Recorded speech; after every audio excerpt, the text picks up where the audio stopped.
नमः।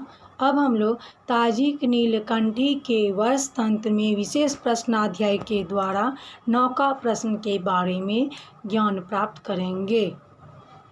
क्षेमायतं वहित्रस्य मजनं वपनं जले पण्यव्यहृतो लाभो वापि प्रश्न चतुष्टयम्।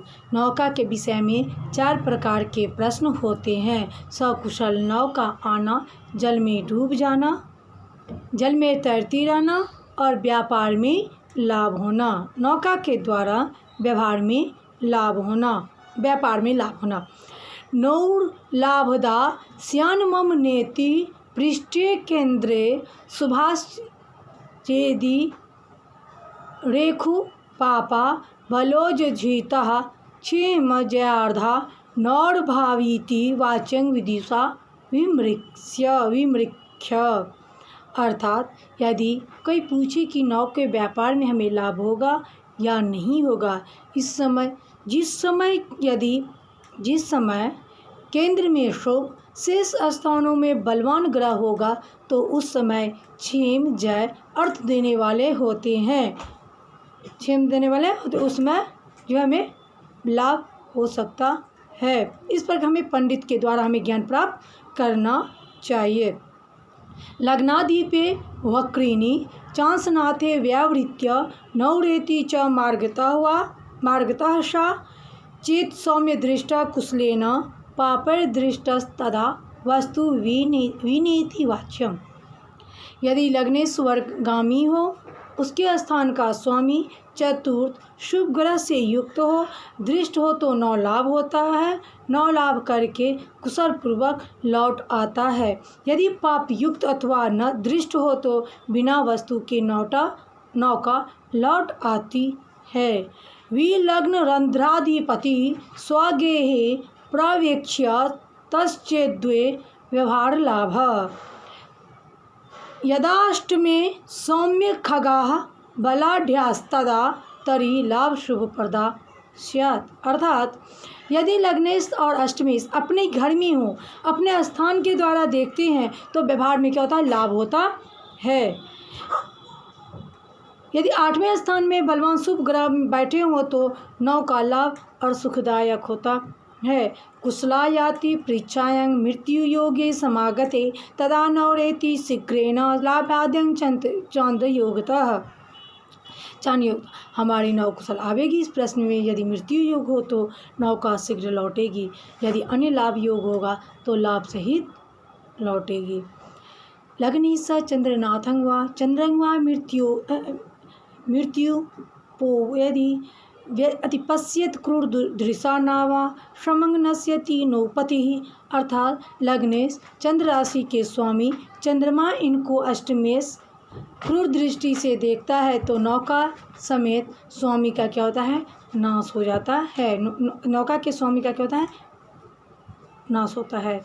लग्नेषु अष्टमति स्वस्वगेहं नालोक्यते यदि तदा यानेस्य वक्तव्यं निश्चितं मज्जनं बुधे ताबूपो सप्तमस्थो चेज्जले वापनिकांग वदेत। अर्थात यदि लग्नेश अष्टमेश ये अपने स्थान को नहीं देखता है तो नौका डूब जाती है। यदि लग्नेश और अष्टमेश ये अपने स्थान को नहीं देखते हैं तो कहते हैं नौका डूब जाती है। अगर ये दोनों देखते रहते हैं, अपने स्थान में देखते रहते हैं तो नौका नहीं डूबती है। ऐसा निश्चय करके कह देना चाहिए। यदि लग्नेश और अष्टमेश स्थान में हो, द्रव्य सहित नौका क्या होती है, जल में डूब जाती है। द्वीपे वाप निकांकृत्वा यानमायाति मंदिरम। यदि लग्नेश और अष्टमेश यदि सप्तमी है तो वस्तु मात्र क्या होता है, डूब जाता है। नाविक नौ लेकर अपने घर लौट आ जाता है। लग्न चंद्रपति क्रूर दृष्टिया अन्योन्यं यदीक्षिते तदा पुत्र जनानां च मिथ्या कला माधिशेत। अर्थात लग्नेश और चंद्रमा की राशि का स्वामी ये दोनों पाप दृष्टि एक के द्वारा एक दूसरे को देखते हैं तो 9 वालों में ही परस्पर क्या होता है, कला हो जाता है, झंझट हो जाती है। लग्नंतु लग्नेश्वर शीतगुद्य शुभान्वित केंद्रगतस्तु सत्या शुभदृग्युक्त सौम्यावर्ता संध्या विनिर्दिशेत। पाप दृग योग तो दुष्टा वार्ता सत्येति कृत्यते लग्नेश्वरो भावी वक्रं मिथ्या वार्ता भविष्यति। लग्न यदि शुभ युक्त दृष्ट हो तो लग्नेश चंद्रमा लग्न ये सभी यदि शुभ ग्रहों से युक्त दृष्ट हो तो समन्वित होकर देखते हैं तो केंद्रगत हो तो समाचार क्या होता है, सत्य निकलता है, समाचार शुभ मिलता है। शुभ ग्रह की दृष्टि और संयोग से वार्ता सत्य और अनुकूल होती है। पाप ग्रह के योग में की दृष्टि से अशुभ और झूठी बात निकलती है। यदि लग्नेश वक्री होनार हो तो वार्ता झूठी होती है। क्रय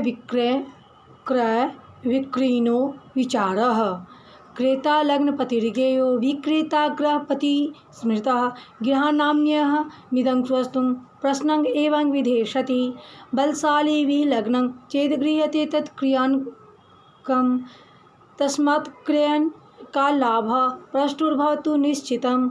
अर्थात लग्नेश खरीदार और लाभ स्वामी विक्रेता कहा गया है। मैं यह वस्तु खरीद करूँगा। इस प्रश्न के अवसर पर यदि लग्न बलवान होता है तो वह वस्तु क्या लेता है, खरीद लेता है। उस समय खरीदने से लाभ होता है और परीक्षक को क्या होता है, कह देता है। विक्रीण्याम्यम अमुकं वस्तु प्रश्न एवं विधेशति आयस्थाने बलवती विक्रेतव्यं क्रियानकम। मैं अमुक वस्तु बेचूंगा, मैं इस सामान को बेचूंगा, इसमें लाभ या हानि, क्या लाभ होगा इसमें कोई नहीं जाता, मगर 11वां स्थान अगर बलवान हो तो वह वस्तु बेचने से क्या होता है, हमें लाभ होता है। बेच डालने की अनुमति हमें मिल जाती है और हम उसे बेच डालते हैं। दिशि कस्यांग भवेत् सस्य निष्पत्ति को च सा नहीं पूर्वदेशं भंगो ही क्वं देशी को तमी नहीं चतुर्नामपि केन्द्राणां मध्ये यत् शुभग्रह तस्यांग च शशि निष्पत्ति स्वस्थं चैव भविष्यति यस्यांग दिशि शनि ही पापैर्युतो वाप्य विलोकितः दिशि तस्यांग च तत्स्वास्थ्यं दुर्भिक्षं च भविष्यति। धान्य की उत्पत्ति के प्रश्न में यदि कोई प्रश्न पूछता है कि किस दिशा में धान्य उत्पन्न होगा और किस दिशा में नहीं, किस दिशा का भंग होगा, किसका भोग और किसकी वृद्धि होगी, तो इस अवसर पर चारों केंद्र के स्थानों को हमें देखना होगा। जब हम चारों स्थानों को देख लेते हैं तो जिस केंद्र स्थान में शुभ ग्रह होता है उस दिशा में धान्य उत्पन्न होता है, स्वस्थता भी होती है। जिस किसी दिशा में शनिश्चर पाप ग्रहों से युक्त होता है या दिखता है उस दिशा में रोग और दुर्भिक्ष होता है। अगर जिस जगह पर जिस देश में शुभ ग्रह नहीं होता है, पाप ग्रह, तो वहाँ पे ही अशुभ फल की प्राप्ति होती है। दिशि तस्यांग रविस्तत्र धान्यनाशो निपात भवेत् यत्रापि मंगलस्तत्र धान्यनाशो अग्निभिस्तदा यस्यांग दिशि शुभाखेटा समस्त बलशालिनः निष्पन्ना सैव विज्ञेया सस्य स्वास्थ्यं च तत्र ही।